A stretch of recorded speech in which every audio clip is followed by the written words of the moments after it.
Bonjour à toutes et à tous, je suis ravie de vous retrouver pour une nouvelle émission d'Art et Marché, l'émission qui vous ouvre les portes du marché de l'art.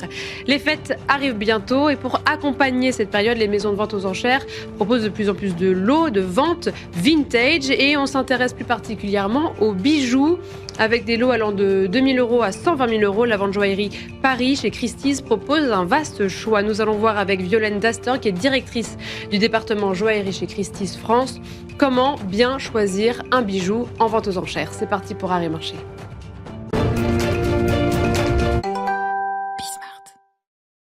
Bulgari, Van Cleef & Arpels, Chaumet.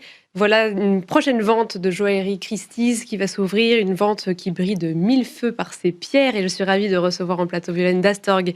Bonjour, merci beaucoup d'être avec nous. Bonjour Sybille, merci de m'accueillir. Vous êtes directrice du département joaillerie chez Christie's France. Alors on va voir ensemble comment est-ce qu'on peut faire pour bien choisir un bijou en vente aux enchères, que ce soit pour un investissement, soit pour un cadeau tout simplement juste avant les fêtes. Tout d'abord, on parle beaucoup de bijoux vintage. Quelle est la différence tout simplement entre un bijou vintage et un simple bijou qu'on pourrait trouver ? Comment est-ce qu'on va caractériser ça ? Le bijou vintage, c'est un bijou qui est, par son essence, un bijou ancien, avec une signature ancienne, qui n'est pas issu de ce qu'on appelle le retail, donc aujourd'hui ce que vous pouvez trouver en boutique, et les magnifiques pièces de haute joaillerie qui sont produites par la Place Vendôme sont vraiment des bijoux anciens qu'on va identifier, qui sont référencés dans des livres, qui sont référencés dans des ventes aux enchères, et avec notre travail d'expertise, on va pouvoir les identifier. Est-ce qu'il y a un engouement autour de ça ? C'est vrai que le vintage, ça prend beaucoup. Ça se passe aussi pour les bijoux ? Ça se passe aussi pour les bijoux. Effectivement, c'est quelque chose qui est très intéressant pour les collectionneurs, pour les acheteurs. Dans le retail, on en parlait il y a quelques secondes, on a des pièces qui sont marketées et qui sont finalement par multiples qui se trouvent sur le marché. L'avantage du bijou vintage, c'est que vous avez des pièces qui sont uniques, des pièces qui ont traversé des générations de collectionneurs privés et qui représentent vraiment l'histoire de la joaillerie avec un grand H. Et je pense que les gens aujourd'hui veulent des pièces uniques. On a beaucoup de clients qui nous contactent pour avoir finalement des pièces qu'elles ne pourront pas retrouver chez une amie, chez un autre collectionneur, et elles veulent un bijou unique.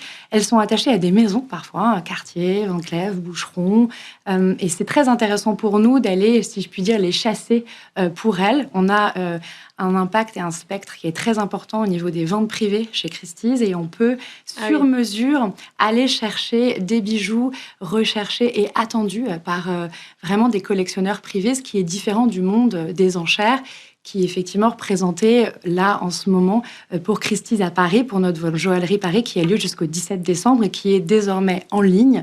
Donc, ce qui est intéressant, c'est que tout le monde peut voir cette vente, enchérir cette vente et suivre cette vente 24 heures sur 24, 7 jours sur 100, puisque ce modèle online, il est vraiment là pour apporter une diffusion beaucoup plus large encore à nos collectionneurs, à nos acheteurs du monde entier. Et pas mal de lots, il y a plus de 240, il me semble. Il y a plus de 270 lots. 270 lots. En tout cas, c'est très varié en termes de style, d'époque, même de prix.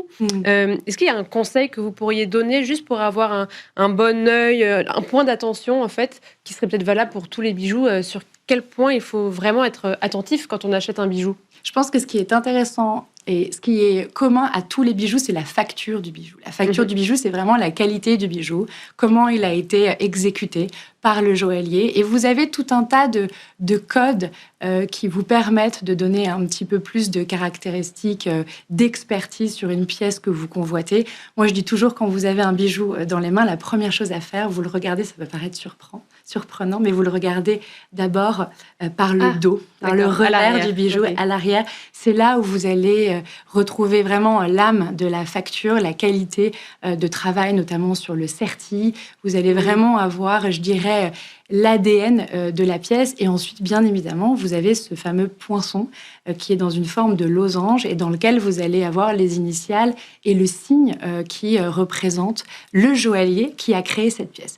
Le poinçon, c'est pour nous experts vraiment l'élément qui va vous pouvoir permettre de vous donner, si vous voulez, l'atelier qui a réalisé la pièce. Et c'est très important pour nous de les connaître, d'aller faire des recherches pour dire « Ah, mais cet atelier-là a travaillé pour telle maison, a travaillé pour telle maison. » Et c'est comme ça, si vous voulez, qu'on va pouvoir identifier les pièces. C'est un petit peu le travail de détective qu'on peut avoir. Et chez Christie's, vous avez plus d'une vingtaine de spécialistes dans le monde entier qui sont tous passionnés et qui sont là pour répondre aux questions de nos acheteurs, de nos potentiels vendeurs. On est vraiment là, en fait, pour les renseigner. On a tout un tas de moyens aussi directement en lien avec les patrimoines des maisons pour pouvoir identifier des pièces. C'est hyper intéressant de faire toutes ces recherches. Parfois, même nous, on découvre des choses, on découvre des provenances. Et bien évidemment, plus vous avez une belle provenance, plus vous avez une signature reconnue ou un poinçon de maître qui nous amènera à cette signature, plus les enchères et l'engouement autour des pièces va être phénoménal. Parce que justement, si on veut faire un achat intelligent, peut-être au-delà du coup de cœur, mais peut-être se dire qu'en plus de ça, j'investis dans quelque chose intelligemment, est-ce que la marque ou le poisson, ou il y a d'autres éléments comme ça qui sont fondamentaux. Est-ce que la marque, ne serait-ce que la marque, c'est important? Alors, la marque, c'est important aussi, mais alors là, on parle beaucoup des signatures, on parle des poinçons, il ne faut pas bien évidemment oublier l'ADN même aussi de la joaillerie, c'est de mettre en valeur des pierres précieuses. Et là aussi, sur les pierres précieuses, vous avez des provenances qui sont importantes. Pour les corindons, les saphirs, les rubis, vous avez des provenances très importantes. La Birmanie pour le saphir, le rubis. Vous avez pour le béryl avec l'émeraude, vous avez la Colombie, bien évidemment. C'est-à-dire que d'autres pierres qui viendraient d'un autre pays, ce ne serait pas forcément la même valeur. Exactement. En fait, vous avez un prix par carat. Nous, dans notre métier, on parle beaucoup prix par carat. Et le prix, évidemment, est toujours défini en dollars. Et on parle prix par carat pour tel saphir, avec telle couleur, avec telle présence d'inclusion ou non, et avec telle origine. C'est pareil pour les émeraudes, c'est pareil pour les rubis, et c'est très important pour nous de se concerter. Et c'est aussi la force de Christie's, du département bijoux Christie's au niveau mondial, c'est d'avoir cette synergie qui a été créée au sein du département entre tous les spécialistes du monde entier. Un spécialiste à New York, à Hong Kong, à Londres, à Paris, à Genève. On est là pour parler en Italie, on est là pour parler des prix par carat, pour parler de cet type de couleur, de cet type de pureté que chacun a pu découvrir sur le marché et emmener sur le marché jusqu'au dernier coup de marteau qui est vraiment donné par le commissaire-priseur. Et on est là vraiment pour évaluer la pierre et donner si vous voulez, l'estimation qui est la plus intéressante pour le vendeur. Et je dis souvent aux vendeurs, et on dit tous souvent aux vendeurs qu'on est dans la même équipe. Le plus important pour le vendeur, pour nous, c'est de réussir à récupérer le maximum d'enchères autour de la pièce, le maximum, si vous voulez, d'intérêt autour de la pièce. Et on travaille en équipe, je dirais même en équipe avec le vendeur, nos estimations pour être le plus attractif sur le marché et pour réunir l'attention du marché à l'instant T de la vente. Et quand on parle des cours de l'or, de l'argent, etc., ça touche aussi... la manière d'estimer un bijou vintage, ou le fait que ce soit vintage, ça lisse quand même un petit peu toutes ces variations de prix? C'est une question très intéressante. Le fait que ce soit vintage, la signature lisse les prix, mais bien évidemment, plus le cours de l'or est élevé, plus on peut estimer les bijoux chers, plus le cours de l'or va soutenir aussi. Mais il ne faut vraiment jamais oublier la force et le pouvoir de la signature, de la provenance. Vous avez des provenances d'ailleurs qui sont complètement, qui vont supplanter le cours de l'or ou même le cours de l'estimation. Je pense notamment à ce bracelet, à ce collier sautoir Van Cleef & Arpels. Ça, c'est un très bon exemple. Qui est dans la vente, du coup. Qui est dans la vente, vous l'avez mis, qui est dans les premiers lots de la vente. Et ça, c'est un très bon exemple de montrer que la provenance va supplanter la valeur première de ce qu'on présente à la vente. Et c'est notre travail d'experts, de spécialistes, de le présenter au marché, de le montrer au marché, parfois tout de même aussi de l'apprendre aux vendeurs qui ne sont pas forcément au courant. Ce sautoir, il me fait penser à la vente Elizabeth Taylor, bien évidemment, une des plus grosses collections présentées aux enchères par Christie's en 2011, qui a fait plus de 115 millions de dollars. Et pour la petite histoire, ce bijou, à l'époque, était estimé 20-30 000 dollars. Il a fait plus de 325 000 dollars. Parce que porté. Parce que, si vous voulez, la vente Elizabeth Taylor, tout le monde voulait acquérir une pièce d'Elizabeth Taylor. Et c'est ça qui est très intéressant. Et donc, ce modèle a été fait à plusieurs exemplaires, un très très peu nombre d'exemplaires, moins de 10. Et ce qui est intéressant, c'est de voir aujourd'hui qu'on est en 2025. C'est un bijou qui est représenté entre 70 000 euros et 90 000 euros. Et on va voir, si vous voulez, l'évolution de ces enchères. Il y aura peut-être moins d'impact par rapport à la provenance.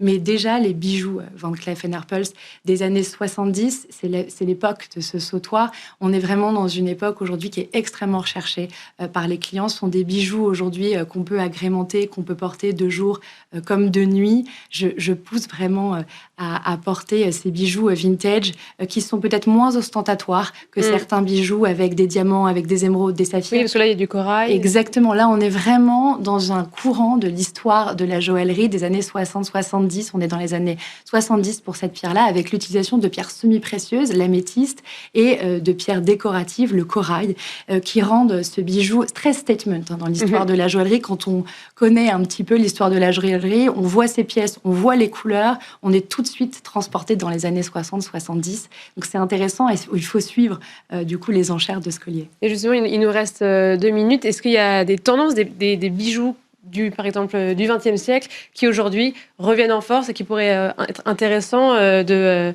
miser dessus en ce moment? Je parle tout le temps et très souvent du futur vintage. Oui. Le futur vintage, pour moi, aujourd'hui, on est dans les années 1980, 1990. Imaginez en 2050, en 2060, 70, combien ces bijoux vont faire. Les années 80 aussi, c'est des bijoux qui sont très, très reconnaissables dans l'histoire de la joaillerie, avec beaucoup d'or, vraiment, avec beaucoup de pierres décoratives aussi. C'est un style qui n'est pas du tout celui des années 40, 50, 70, des bijoux rétro dans les années 40, 50 ou 60, 70, avec toutes ces pierres déco. Et je dis souvent aux clients que c'est des bijoux aujourd'hui sur lesquels on peut se positionner. On parle souvent d'investissement dans le monde de la joaillerie. Je pense que ce qui est intéressant, c'est la diversification de son patrimoine, qui est totalement possible. Vous avez des spécialistes qui sont là pour vous conseiller, pour réunir avec vous les attentes que vous voulez avoir dans la diversification de votre patrimoine et de votre portefeuille d'actifs. Et je pense que ce qui est intéressant, c'est de communiquer avec des spécialistes. On est là, on suit des clients pour leur collection depuis des dizaines et des dizaines d'années. On est ravis de parler avec de nouveaux collectionneurs qui veulent aussi se tourner vers ce milieu de la joaillerie, des pierres précieuses, des diamants, des perles. Et du coup, la années 80, vu que c'est un petit peu moins ces pierres semi-précieuses ou décoratives, ce serait un peu plus accessible aujourd'hui? C'est accessible aujourd'hui parce que ce sont des fourchettes de prix peut-être un peu plus basses. Oui, parce que par essence, ce sont des bijoux qui sont plus récents, mais pour moi, voilà, je parle souvent du futur vintage. Oui. Et c'est des pièces aujourd'hui, qu'il faut aller voir, qu'il faut aller regarder. On en a très souvent dans nos ventes.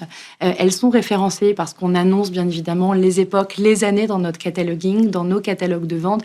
Il faut les regarder. Vous avez plein d'autres maisons aussi qui font tout ce travail de chercheurs de trésors qu'on a la chance de faire au quotidien, qui pourront aussi vous présenter ce genre de pièces. Merci beaucoup, Violaine Avec Nassar. plaisir. Je rappelle que vous êtes directrice du département joaillerie chez Christie's France. Et merci à vous toutes et tous de nous avoir suivis. C'était Arrêt Marché.